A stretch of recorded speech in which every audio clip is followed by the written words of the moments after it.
Pas 2 vitesh në pushtet, mbrëm u bën të ditur emrat e ministrave të rinj në kuadër të rikonstruimit të qeverisë.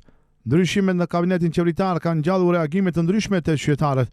Gjatë një ankete të realizuar në Gostivar, qytetarët shprehin mendime të ndryshme lidhur me rikonstruimin e qeverisë dhe pritshmëritë e tyre për punën e ministrave të rinj. Kjo qeveri jo tash pak si vonë është. Duhet më njëherë dorëheqje. Më njëherë se për popullin është shumë keq.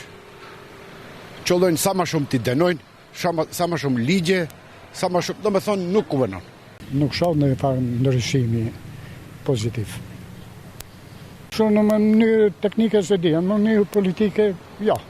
Barazin nuk e kemi nivel, barazia kombëtare nuk është nivel edhe ajo na shkatërron në përgjithësi. Një pjesë tjetër e tyre u shpreh të pakanaqur me funksionimin e gjyqësorit dhe punën e policisë, duke theksuar se këto janë probleme që kërkojnë zgjidhje urgjente. Disa qytetarë thanë se nuk besojnë se ndryshimi i ministrave do të sjellë ndonjë ndryshim të dukshëm në jetën e përditshme.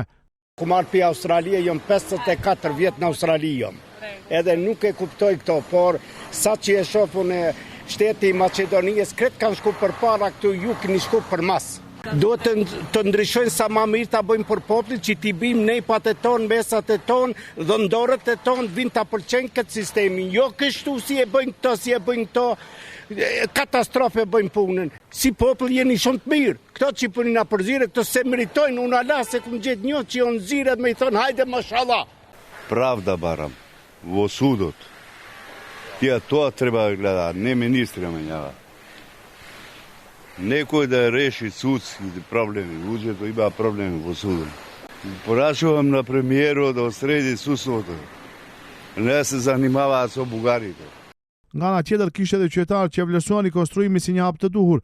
Sipas tyre, kryeministri ka pasur mundësinë të vlerësojë punën e secilit ministër gjatë 2 viteve të fundit dhe ka bërë ndryshime bazuar në rezultatet e tyre.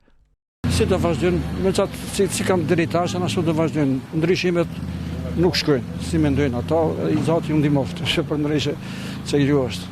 Është mirë që e morën Ministrinë e Drejtësisë, sa të mbajnë, sa të bëjnë për to, sa të kenë sukses, ato duhet të dinë. Ne që presim për atin të bëhet diçka për ta, sa të bëhet. Ndryshimet shkojnë shumë ngadalë. Një qytetar theksoi se nuk është e nevojshme të ndryshohen ministrat, por të ndryshojë mënyra e punës dhe efikasiteti i institucioneve. Мислам дека тоа моментално е ситуација на која мора самата политика да се насочи, заради што има притисоци од надвор и натрешни проблеми. Тоа менавање на министрите е еден вид на темпирање, очекување некакви други промени, али решенијата мислам дека не се со промена на министрите, туку со промена на политиката. Така да не знам колку ќе биде добро, али во проблеми се менува функционери, али треба да се мени процедурата. Функционерите ќе работат истата работа што прават и сегашните, пошто добиваат наредби од згора.